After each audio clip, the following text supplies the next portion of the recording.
I firmly believe that environmental movements should launch violent campaigns against major polluting companies. Now, before anything, let me be clear. When I say violent campaigns, I'm not talking about harming innocent people or causing random chaos. I'm talking about direct, physical, and targeted actions against companies that continue to destroy our planet for profit. The ones who dump waste into rivers, burn forests, and pump toxic gas into the air while pretending to go green in their advertisement.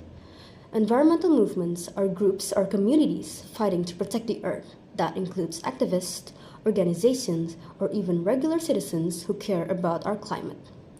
Major polluting companies refers to large-scale corporations that cause significant environmental damage through pollution, deforestation, and overproduction. And violent campaigns in this debate mean strategic against acts of force, include sabotage, property damage, and blocking production. Actions that disrupt or stop corporate harm when peaceful efforts have failed. For decades, environmental movements have tried to create change peacefully. Petitions have been signed, people have marched, and attended climate conferences. But what's the result? Temperature keeps rising, forests keep disappearing, oceans keep filling with plastic. In fact, research tracing historical fossil fuel and cement emissions linked to 75 investor-owned companies to roughly 22% of these emissions. The biggest corporate players have an outsized share of responsibility. We recycle bottles while oil companies drill new wells. We plant a few trees while corporations clear thousands of hectares every year. Clearly, peaceful action has lost its power. Not because people don't care, but because corporations simply don't listen. Companies only respond to two things, profit and pressure. Peaceful protests don't threaten their profit, but violent campaigns, sabotaging pipelines, disabling mining machines, halting factory production, those make them lose money. And when they lose money, suddenly they will start to listen. Violence has become the only language left after decades of being ignored.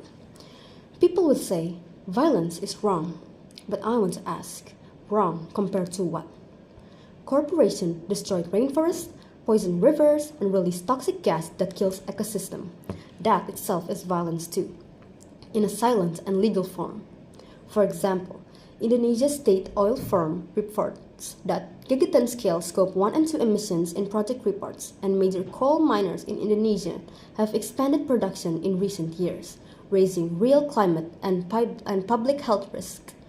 And peaceful protests don't make headlines anymore. They are ignored by governments and overshadowed by corporate propaganda. Violence, when used strategically, forces attention and creates urgency. It makes government and corporations realize that if we don't change, they won't stop. We've seen similar patterns even here in Indonesia. Just recently, in August 2025, nationwide demonstration had turned violent. Public facilities were damaged, vehicles have been burned, and chaos filled the streets. And for the first time in months, the government media and public actually started talking about those issues again. And it proved that violence captures attention in a way peace rarely does. It shows that when people feel ignored long enough, anger becomes the only form of visibility left. So when peaceful cries of thousands are ignored, destruction will speak louder. I'm not talking about harming people. I'm talking about damaging property that harms people. Every major movement in history faced the same amount of argument. Women's rights activists broke laws, anti-colonial movements fought with weapons, and then they were called violent too, until history proved them right.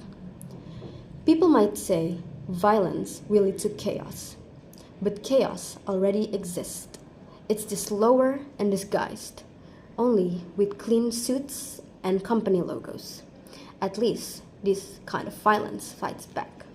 So, when the law protects polluters instead of the planet, then what's left? When peaceful protests are ignored, what do? You have to disrupt. You resist. You make it impossible for them to keep destroying. Violence in this context isn't about hate, but about urgency. It is a last resort when everything else has failed.